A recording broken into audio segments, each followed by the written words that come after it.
So part 9 की starting में हमें कुछ दिन बाद का सीन दिखाया जाता है, जहां हम देखते हैं कि किडोमा एंड मोशिंग दोनों एक साथ रेडी हो रहे हैं। किडोमा वेट्रेस की जॉब के लिए, तो वहीं मोशिंग क्लब मेंबर्स को टेक्वेंडो सिखाने के लिए। फिर दिखाया जाता है कि मोशिंग कितना ज़्यादा हार्ड वर्क कर रही है अपने सभी स्टूडेंट्स के साथ साथ ही यहाँ अब वो काफ़ी सीरियस भी नज़र आ रही थी, इसलिए सभी को अच्छे से ट्रेनिंग दे रही थी।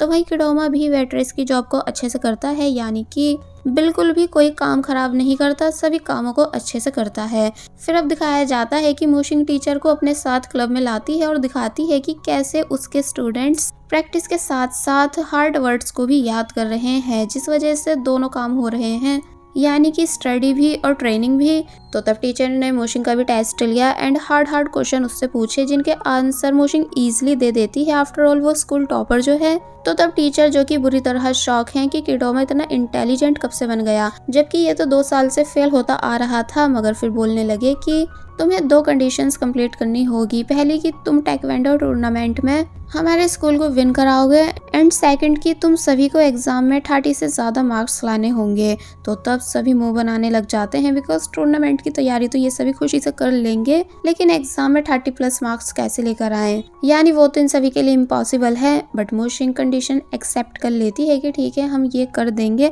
पर बस आप प्लीज़ फिर से हमारे क्लब को डिसबैंड करने की बिल्कुल भी मत सोचिएगा। टीचर बोलते हैं कि हाँ वो बाद में ही देखा जाएगा, और फिर तभी यहाँ से चले जाते हैं। जिसके बाद हमें मोशिंग एंड किडोमा को रूफ टॉप पर दिखाया गया, जहाँ किडोमा ने मोशिंग को थैंक्स करा उसके क्लब को बचाने के लिए। तो तब मोशिंग कहती है इट्स ओके। किडोमा कहने लगा कि भले ही तुम मेरी स्ट्रॉन्ग बॉडी में हो, लेकिन तुम्हें टेक्वेंडो के बारे में ज़्यादा कुछ नहीं पता, इसलिए अब मैं तुमको ट्रेन करूँगा।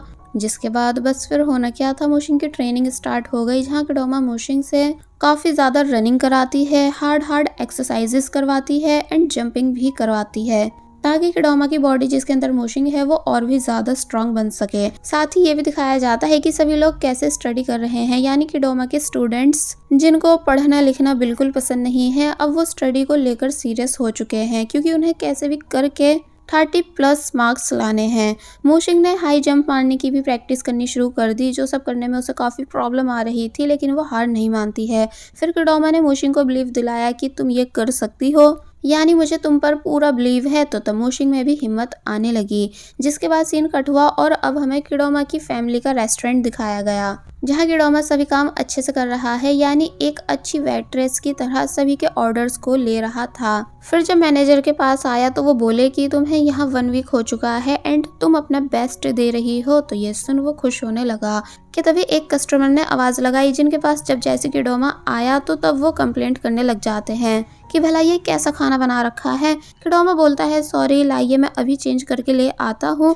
लेकिन तभी उस आदमी ने जानबूझकर किडोमा का हाथ टच करा, जिस वजह से वो अनकंफर्टेबल होने लगा। फिर वो आदमी किडोमा के साथ फ्लर्ट करना शुरू कर देता है, जिस सबसे ऑब्वियसली किडोमा को बहुत ज़्यादा गुस्सा आने लगता है। एंड अब जैसे उस आदमी ने मोशिंग की बॉडी की बैक टच करी, तो फिर बस होना क्या था, किडोमा का गुस्सा इतना ज़्यादा बढ़ गया कि वो एक जोरदार किक उस आदमी को मारता है, जिस वजह से सिचुएशन बिगड़ गई एंड उस आदमी ने शोर मचा दिया। अब हम देखते हैं कि मैनेजर किडोमा को डांट रहे हैं कि तुम कस्टमर पर हाथ कैसे उठा सकती हो, यानी जो कुछ भी हुआ था तुम्हें पहले हमें इन्फॉर्म करना था, ना कि खुद से सब हैंडल करना था। इसलिए भी जाओ और उस कस्टमर से माफ़ी मांगो। लेकिन ऑब्वियसली किडोमा ऐसा करने से साफ मना कर देता है, बिकॉज स्टार्टिंग उस कस्टमर ने ही करी थी, इसलिए बोला कि मैं ये जॉब ही छोड़ रहा हूँ, और फिर तभी यहाँ से चला गया।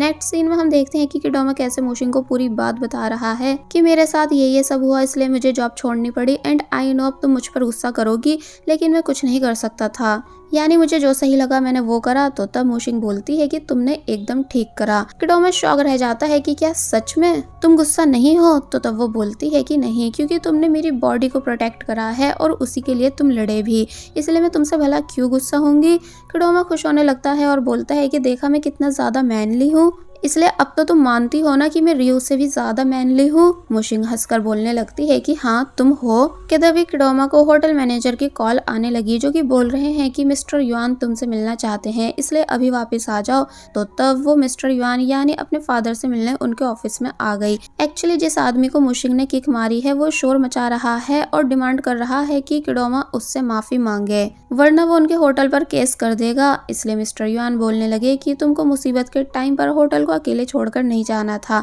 यानी सिचुएशन क्रिएट करने के बाद तुम पीछे कैसे हट सकती हो। अब देखो वो आदमी कितना ज़्यादा शोर कर रहा है और हमारे होटल की बदनामी हो रही है। तो तब किडोमा बोलता है कि जब मेरी कोई गलती थी ही नहीं तो मैं उस आदमी से माफ़ी क्यों मांगता, यानी इसी वजह से मैंने जॉब को छोड़ा। तो वहीं बाहर रियो, जो कि इस बात को जानकर काफ़ी ज़्यादा गुस्सा है कि इस आदमी ने कैसे उसकी भाई की गर्लफ्रेंड को छेड़ने की कोशिश करी, इसलिए वो तभी इस आदमी को सबक सिखाने लगा और बोला कि तू क्या हम पे केस करेगा, बल्कि ला मैं तुझ पर केस करता हूँ लड़की को छेड़ने के इल्जाम में। और फिर तभी वो उस आदमी का कॉलर पकड़कर उसको खींचते हुए यहाँ से ले गया। दूसरी तरफ ऑफिस में जब बात चल रही होती है तो तब इस बीच किडोमा के टॉकिंग स्टाइल से मिस्टर यॉन पहचान गई कि ओ अच्छा, तो तुम वही लड़की हो जो उस दिन मुझे मेरे दूसरे रेस्टोरेंट में मिली थी। किडोमा बोला कि हाँ मैं वही हूँ। तो तब वो कहने लग जाते हैं कि वैसे मानना पड़ेगा कि तुम हो छोटी, लेकिन अभी से तुम काफी ज्यादा ब्रेव हो, अपनी बात रखना जानती हो, तुम्हारे पेरेंट्स तुम पर प्राउड करते होंगे। तो तब किडोमा भी फुल स्टाइल के साथ कहने लगता है कि हाँ मैं ग्रेट हूँ और मेरे अब वाले पेरेंट्स मुझ पर प्राउड भी करते हैं, एंड जॉब तो मैं बस इसलिए कर रहा हूँ ताकि लाइफ का एक्सपीरियंस ले सकूँ। और फिर अपनी और भी कई सारी तारीफें करने लगा। फिर जब बातों बातों में बता देता है कि वो मिस्टर युआन के बेटे यानी किडोमा का दोस्त है एंड रियो से हेल्प लेकर ही किडोमा ने उसे यहाँ जॉब दिलवाई। तो तब मिस्टर युआन शॉक रह गए कि क्या तुम मेरे बेटे को जानती हो, वो भी इतने ज्यादा अच्छे से। और फिर तभी याद करने लगते हैं कि एक रात जब रियो कराओके से वापस घर आ रहा था तो तब उसने बताया था कि किडोमा अपनी फ्रेंड के साथ है। और फिर उसने इशारों में ये भी बताया था कि किडोमा अपनी उसी फ्रेंड की वजह से चेंज हुआ है एंड उस लड़की का नाम मोशिंग है जो कि इसी लड़की का नाम है। इसलिए प्रेजेंट में डायरेक्ट पूछने लग जाते हैं कि क्या तुम किडोमा की गर्लफ्रेंड हो। किडोमा शॉक की नहीं, अभी तो नहीं, यानी अभी तो हम सिर्फ दोस्त हैं। तो तब डैड हैरानी से किडोमा को देखने लग जाते हैं कि इसका मतलब इन फ्यूचर इस लड़की की प्लानिंग मेरे बेटे किडोमा को डेट करने की है। बाय द वे किडोमा अपनी 1 वीक सैलरी मांग रहा था एंड उसने उस आदमी को मारकर इतना भी कुछ गलत नहीं करा था, इसलिए मिस्टर युआन वापस से किडोमा को जॉब पर रख लेते हैं एंड उसे उसकी 1 वीक सैलरी भी दे देते हैं। जिसके बाद अब हमें मोशिंग के फादर दिखाए गए जिनके मोबाइल पर 1400 युआन आए। तो तब डैड शॉक, कितने पैसे किसने सेंड कर दिए, इसलिए आवाज लगाकर पूछने लगते हैं कि क्या किसी ने गलती से यहाँ पैसे ट्रांसफर करे हैं, लेकिन कोई जवाब देता ही नहीं। तो तब किडोमा, जो कि ये सब छुपकर कर रहा था, वो सामने आया और बताने लगा कि ये मैंने करे हैं। डैड हैरान कि तुम्हारे पास इतने पैसे कहाँ से आए। तो वहीं पीछे से मॉम भी यहाँ आ गई। किडोमा सब बता देता है कि मैं अपने दोस्त किडोमा के रेस्टोरेंट में एज ए वेट्रेस जॉब कर रहा हूँ एंड ये 1 वीक सैलरी है। तो तब डैड के साथ साथ मॉम के भी होश उड़ जाते हैं कि क्या 1 वीक सैलरी, क्योंकि मॉम जो आंट लिन के पास एज ए वेट्रेस जॉब करती हैं उन्हें वहाँ मंथली ओनली 800 युआन मिलते हैं। किडोमा बोलने लगा कि अब आप दोनों को ना ही आंटी लिन से डरने की ज़रूरत है और ना ही दबने की, और ना ही ये फिक्र करने की कि वो रेंट बढ़ा देंगी, बिकॉज अब से रेंट मैं दिया करूँगा। और फिर तभी खुशी खुशी यहाँ से जाने लगा। तो तब पेरेंट्स किडोमा को जाते हुए हैरानी से देख रहे थे। और फिर अब रात में डिस्कस करते हैं कि कहीं मोशिंग एंड किडोमा दोनों एक दूसरे को डेट तो नहीं कर रहे, क्योंकि तभी कोई ऐसे बड़े होटल में किसी को जॉब दिला सकता है। मॉम परेशान होने लगी कि अगर ऐसा है तो उस वजह से मोशिंग स्टडी पर फोकस नहीं दे पाएगी। तो तब डैड कहते हैं कि वैसे किडोमा लड़का बुरा नहीं, यानी अच्छा है। जब वो घर आया था तो मुझे काफ़ी पसंद आया था, लेकिन इन दोनों की डेटिंग के बारे में हमें सोचना पड़ेगा बिकॉज किडोमा कुछ ज़्यादा ही रिच है। तो तब मॉम भी यही सब डिस्कस करने लगती हैं कि जब से मोशिंग ने अपने हेयर कट आए हैं तब से वो एकदम बदल चुकी है। वेल दोनों काफी देर तक यही सब बातें करते हैं और फिर तभी सो गए। जिसके बाद अब नेक्स्ट डे हम देखते हैं कि मोशिंग एंड किडोमा दोनों रूफ टॉप पर बैठे हैं, जहां किडोमा बोल रहा है कि मुझे नहीं पता था कि मेरे फादर इतने अच्छे हैं, यानी उन्होंने मुझे वापस से जॉब पर रख लिया। शायद मैं इस टाइम लड़की हूँ इसलिए वो मेरे साथ काइंड बिहेव कर रहे हैं। तो मोशिंग समझाने लगती है कि नहीं ऐसा नहीं है, तुम्हारे फादर अच्छे ही हैं और तुमको भी प्यार करते हैं, तभी तो उन्होंने तुम्हारे लिए बंस रेडी करे थे।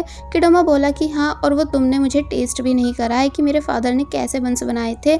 तो मोशिंग कहने लगती है कि डोंट वरी, अब जब नेक्स्ट टाइम वो बंस रेडी करेंगे तो मैं तुम्हें लाकर जरूर खिलाऊंगी। कि तभी जियांग यहाँ आ गया और मोशिंग का नाम पुकारने लगा। किडोमा बोलता है कि जियांग, पर ये यहाँ क्यों, और फिर तभी जंप मारकर उसके पास आ गया। तो वहीं मोशिंग को नीचे उतरने में प्रॉब्लम हो रही थी। बाय द वे जियांग मोशिंग के लिए शेक लाया था, इसलिए वो उसको दे देता है, जिसको किडोमा ने थैंक्स करा।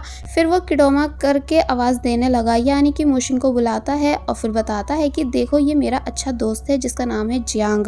जियांग हैरान होने लगा इस बात को सुनकर कि क्या दोस्त, जबकि मुझे लगा था कि अब से मोशिंग मेरी गर्लफ्रेंड है। तो वहीं मोशिंग किडोमा को इशारे करती है कि उसके शोल्डर पर से हाथ नीचे करो। तो तब किडोमा दूर हो गया और फिर तभी जियांग का मिल्क शेक मोशिंग को दे देता है। दोनों से टेस्ट करते हैं और फिर तारीफ करने लगते हैं कि ये सच में बहुत ही अच्छा है। तो ये सुन जियांग खुश होने लगा कि चलो तुम्हें पसंद आ गया। लेकिन वहीं शिन, जो कि छुप कर इन तीनों को देख रही थी, वो जेलस होने लग जाती है कि कैसे मोशिंग ने फेमस बॉयज को अपनी साइड कर रखा है, इसलिए इसे तो सबक सिखाना ही होगा।